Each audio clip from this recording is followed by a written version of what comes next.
Listrik, rangkaian listrik berikut, hitung besar tegangan pada ujung A dan B.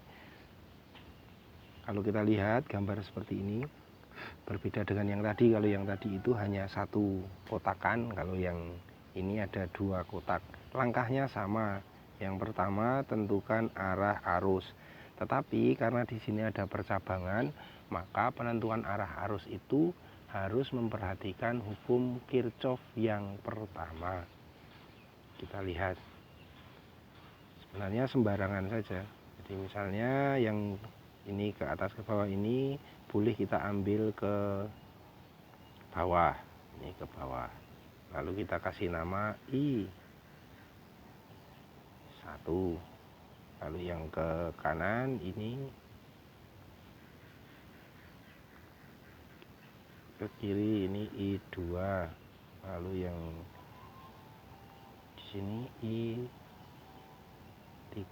Nah, kalau Anda lihat untuk cabang titik A itu nanti berlaku hukum Kirchhoff pertama. Hukum Kirchhoff. Hukum pertama Kirchhoffnya menjadi I1 sama dengan I2 ditambah I3. Anda boleh sembarangan, tetapi tentu Anda harus memperhatikan konsekuensinya. Hukum Kirchhoff pertama itu mengatakan ada arus yang masuk dan ada arus yang keluar. Jadi di sini ada arus yang masuk. Yang masuk apa? I2 dan I3. Yang keluar apa? I1. Kalau semua keluar bagaimana? Ya jangan. Kalau semua masuk bagaimana? Ya jangan. Seperti itu. Ini menjadi persamaan pertama. Itu arah arus. Lalu selanjutnya langkah keduanya adalah kita membuat arah loop. Arah loop itu arah putaran. Maka kita misalnya ini loop 1, yang ini loop 2. Boleh tidak Pak arahnya tidak seperti itu? Boleh saja. Asal konsekuensinya tadi harus Anda penuhi. Konsekuensinya apa? Lihat di video sebelumnya. Konsekuensinya adalah kalau I searah loop, maka nanti I kali R-nya positif. Kalau berlawanan arah ya menjadi negatif. Maka di sini lalu untuk penerapan hukum kedua Kirchhoff-nya ada dua, yaitu pada loop 1. Pada loop 1 bagaimana? Kita lihat ini putarannya.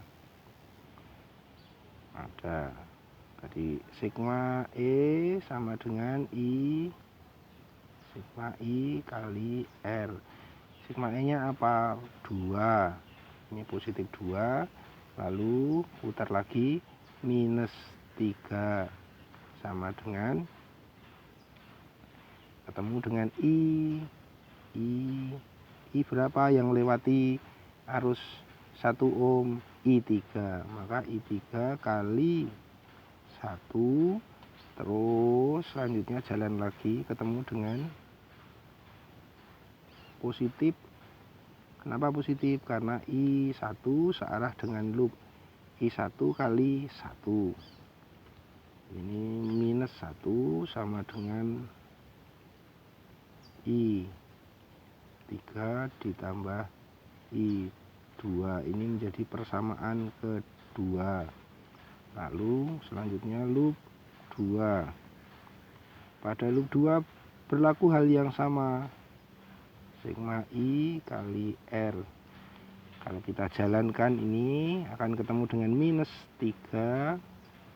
Loh kok minus? Ya karena pada loop 2 itu nanti ketemu dengan kutub negatif dulu. Maka kita tulis minus 3 lalu jalan lagi plus 4 sama dengan, terus kita lihat ini I1 kali 1 ditambah I2 kali 1. Maka nanti di sini akan kita dapati 1 sama dengan I1 ditambah I2. Ini persamaan ketiga. Nah, kalau kita lihat kita mempunyai 3 variabel I1, I2, dan I3 kita juga mempunyai 3 persamaan, maka secara matematis itu bisa diselesaikan. Langkahnya, kalau saya biasanya akan mengubah salah satunya, lalu saya masukkan ke persamaan yang lain.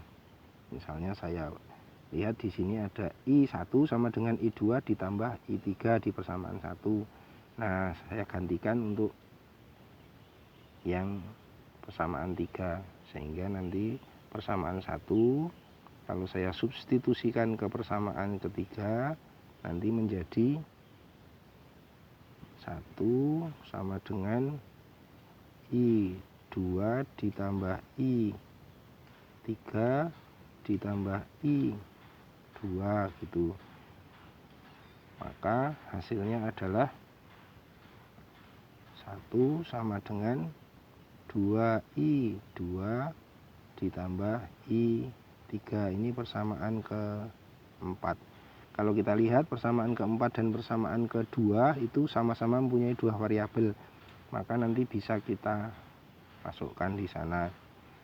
Jadi sekarang kita ke persamaan kedua.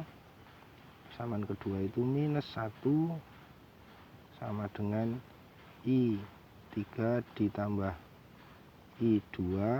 Persamaan yang keempat itu 1 sama dengan I3 ditambah 2I2. Nah, lalu kita eliminasi I3 nya menjadi minus, maka nanti jadi minus 2 sama dengan minus I2. Maka I2 sama dengan ketemunya I2 1 ampere. Karena positif berarti arah I2 yang kita tentukan itu sesuai dengan kenyataannya. Nah, karena I2 nya sudah ketemu ya gampang, lalu menjadi, kalau kita masukkan ke persamaan ke 2 lagi, minus 1 sama dengan I3. Yang belum tahu, I3 ditambah 1, maka nanti kita dapati I3 nya sama dengan minus 2 ampere. Lu kok minus, Pak? Iya, berarti harusnya I2 nya itu kalau tadi kita tentukan ke kanan, harusnya ini bukan harusnya, tapi sebenarnya ke kiri, minus 2 ampere. Lalu nah sekarang kita tinggal memasukkan itu ke persamaan 1 ke persamaan 1, sehingga kan kita dapati I1 sama dengan 1 minus 2, maka hasilnya adalah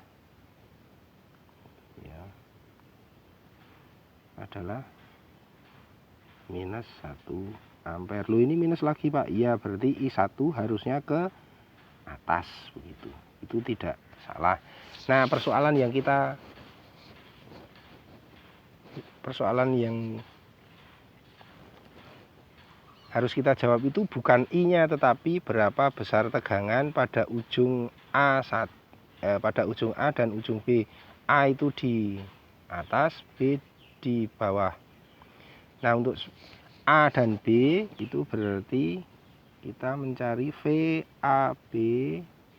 Kita jalankan saja dari A menuju ke B. Kalau kita jalan dari A menuju ke B, arusnya akan ketemu dengan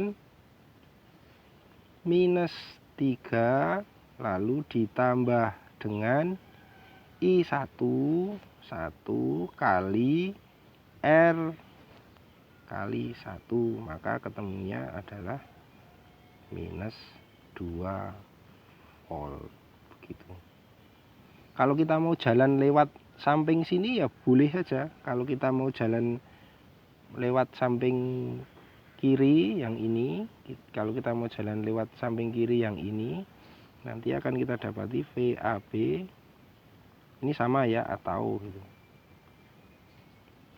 Di sana kita lihat ketemu minus 2, lalu minus lagi. Kenapa minus? Karena I3 nya Kita lihat I3 itu berlawanan dengan arah jalan kita.